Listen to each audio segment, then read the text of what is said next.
કેમ છો બાળ દોસ્તો? હવે અત્યારે આપણે વાક્યના જુદા જુદા પ્રકારો આપણે જોઈ રહ્યા છીએ, બરાબર ને? આજે આપણે શીખીશું આજ્ઞાર્થ વાક્ય.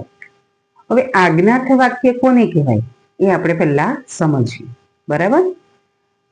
તો આજ્ઞાર્થ, જેમાં આજ્ઞાનો અર્થ છુપાયેલો હોય, બરાબર, એવા જે વાક્ય છે એવા વાક્યને આજ્ઞાર્થ વાક્ય કહેવાય, બરાબર? એની વ્યાખ્યા શું થશે આજ્ઞાર્થ વાક્યની? કે જે વાક્યમાં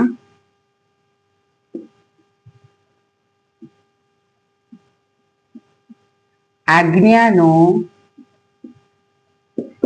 અર્થ અથવા તો ભાવ છુપાયેલો હોય એવા વાક્યને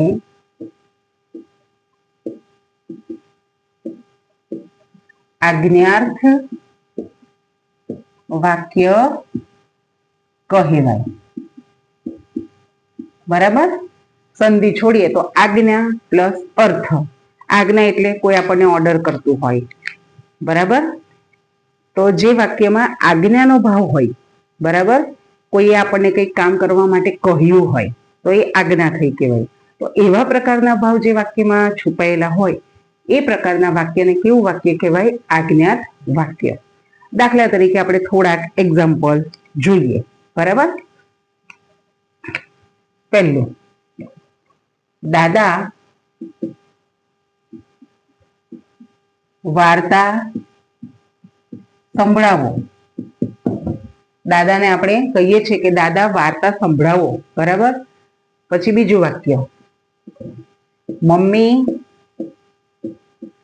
પાસ્તા બનાવો. પીઝા બહુ ભાવતા હોય તો પીઝા બનાવો, બરાબર ને? પાસ્તા ભાવતા હોય તો પાસ્તા બનાવો. આપણે મમ્મીને કહીએ છીએ કે પાસ્તા બનાવો, પીઝા બનાવો, બરાબર? તો એમાં પણ આજ્ઞાનો ભાવ છે, બરાબર? પછી આગળ, બેટા દરવાજો બંધ કર. બરાબર? મમ્મી કે પપ્પા ઘરમાં હોય અને તમે ઘરની અંદર આવો ને દરવાજો ભૂલથી ખુલ્લો રહી જાય તો મમ્મી કે પપ્પા શું કે? બેટા દરવાજો બંધ કર, બરાબર? તો એ શું છે? આજ્ઞા છે, બરાબર? આગળનું વાક્ય, બાળકો શાંતિથી બેસો. ઘરમાં જ્યારે બહુ બધા બાળકો ભેગા થાય એટલે પછી મોજ મસ્તી ચાલુ થઈ જાય, બરાબર? અને બહુ કોલાહલ થઈ જાય, બહુ શોરગુલ થઈ જાય તો ઘરના વડીલ હોય એ કે બાળકો શાંતિ રાખો, શાંતિથી બેસો.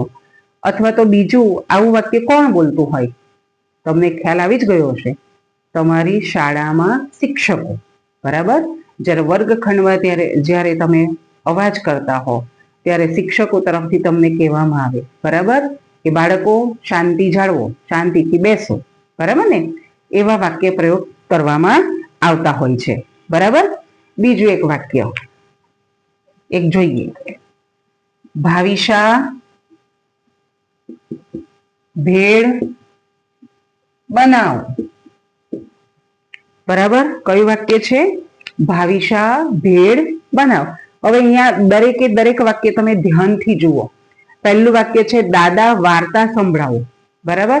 એટલે દાદાને કહેવામાં આવ્યું છે કે દાદા તમે અમને વાર્તા સંભળાવો. પછી મમ્મી પાસ્તા બનાવો, તો મમ્મીને આપણે રિક્વેસ્ટ કરીએ છીએ, ઓર્ડર કરીએ છીએ કે ભાઈ તમે પાસ્તા બનાવો, બરાબર, અમારે ખાવા છે.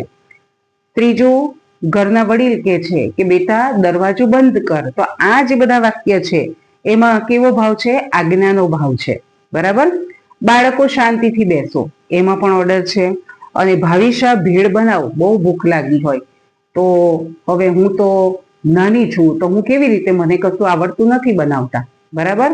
તો ઘરમાં મોટી બેન હોય એને આપણે કહીએ, અથવા તો મમ્મી હોય એ ઘરમાં બાળકોને કંઈક ને કંઈક અવનવી વાનગીઓ શીખવાડવા માટે કહેતા હોય, બરાબર?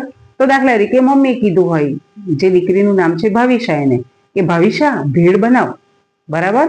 તો એ બને ભાવિશા ભેળ પણ બનાવે, બધા આનંદથી એને આરોગ્ય પણ ખરા, ખાઈ પણ લે અને સાથે સાથે ભાવિશાને ભેળ બનાવતા આવડી પણ જાય. બરાબર. તો આ વાક્ય જે છે, અહીંયા 5 વાક્ય લખ્યા છે, એ 5 વાક્યમાં કેવો ભાવ છે? તો કે આજ્ઞાનો ભાવ છે. તો આવા પ્રકારના જે વાક્યો છે એને કેવા વાક્ય કહેવાય? આજ્ઞાર્થ વાક્ય. કેવા વાક્ય? આજ્ઞાર્થ વાક્ય. ખ્યાલ આવી ગયો તમને? બરાબર. તો હવે પછી નવા વિડીયો સાથે આવતા અઠવાડિયે ફરી પાછા મળીશું. ત્યાં સુધી આવજો.